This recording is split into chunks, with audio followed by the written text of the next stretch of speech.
Welcome to my channel Simply Management. This is the third video of my channel called Simply Management. So in this channel we would look at mindfulness, and I'll explain this concept in some detail. This is a continuation of the earlier video on the basics of NLP. Now in this channel we will explain in very simple English what is understand and also understand what is mindfulness. Now mindfulness happens only because we are not mindful of what we are doing. We just do things just like that. We always are distracted. Now, mindfulness is the way your mind recovers from distraction. Mindfulness is the art of just being in the present moment. You're brought back to the present moment. The present is naturally where every cell in your body lives already. Unless you concentrate on what you need to do at the moment, you would never be able to achieve the very big success in your mind.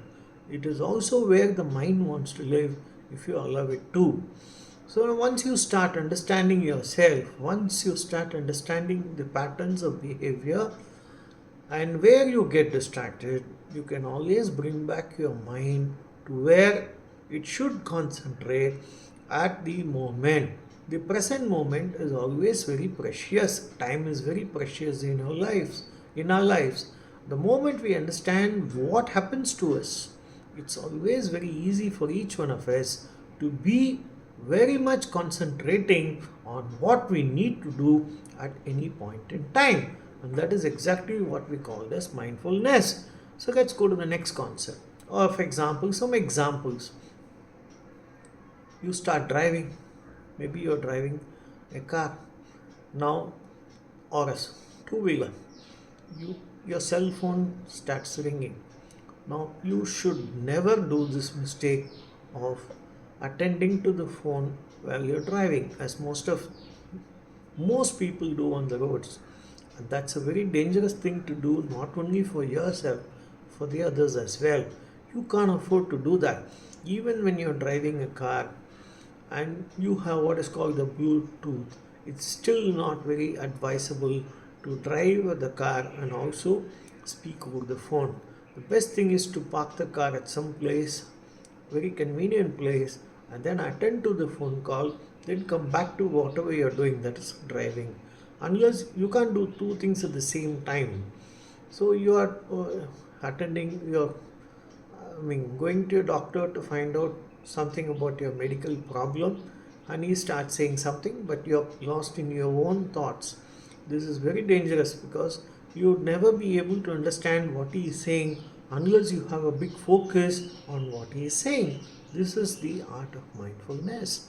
Now, mindfulness is the uh, you know we have seen this. Now, self-inquiry is the way your mind recovers from habits. A habit is a pattern of behavior that is well set due to experiences and also due to your own thinking that it is the best for you.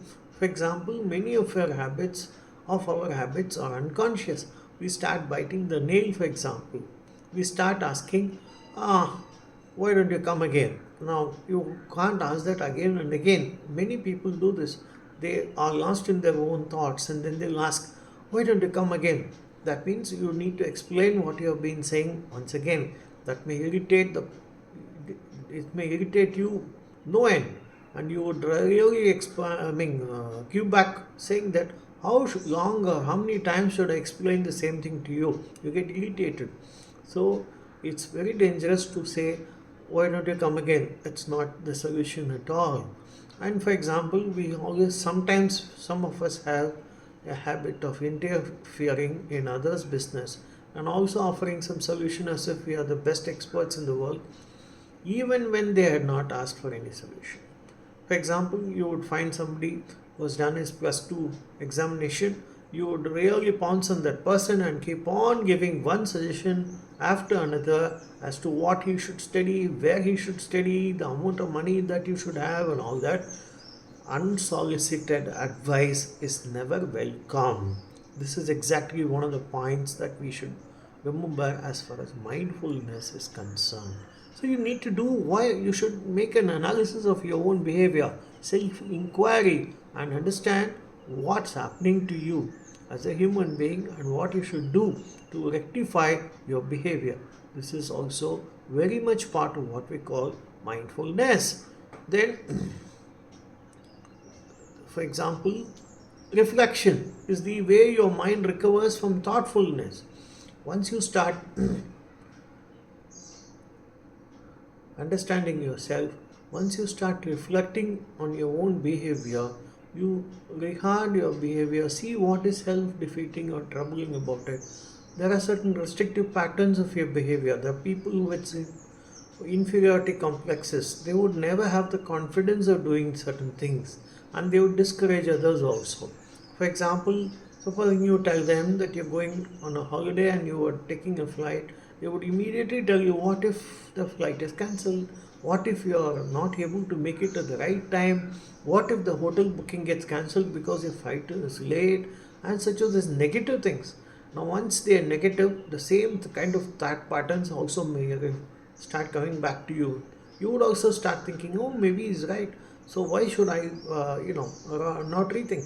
Now, such of those negative people are exactly the same people you should not have any relationship with, because once thoughts become self-defeating, when you start giving too much importance to what others say, or start giving importance to your own fears, this is very dangerous. So you should be very careful. You should start reflecting on such thought patterns and take corrective action.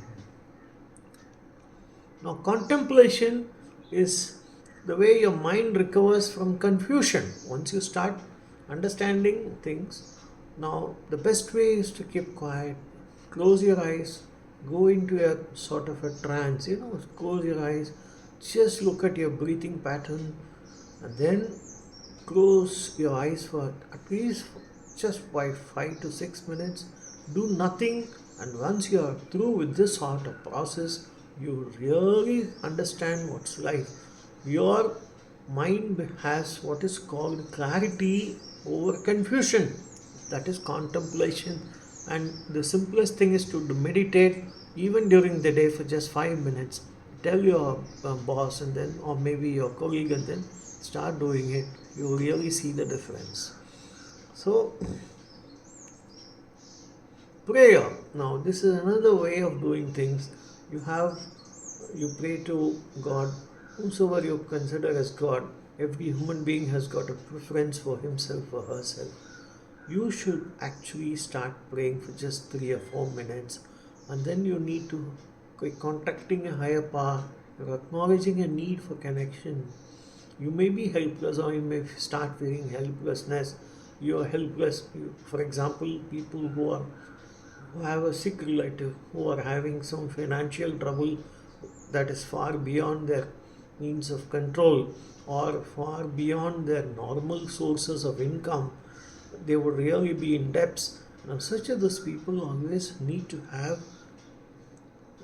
pray to God and at least be more, aware of what's happening to them, so that they don't get into negative thought patterns. And once they start praying, things will be far better. So this is common for every human being, irrespective of whatever you are doing or whomsoever you are. You may be a student, a housewife, a doctor, an engineer, whatever. Whomsoever you are, whatever you do, you should always have a focus. Now, controlled breathing. They talk about this, as I told you.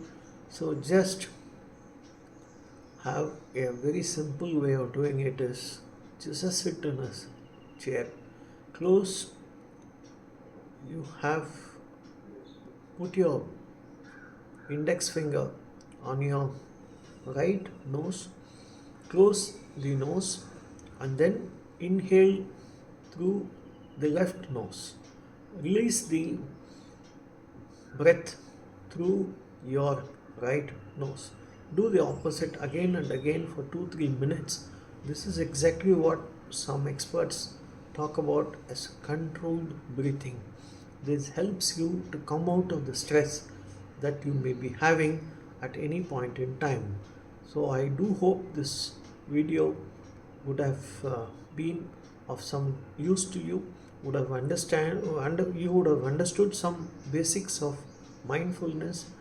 Kindly share this video with all others, and also subscribe to my channel called Simply Management. Thank you so much.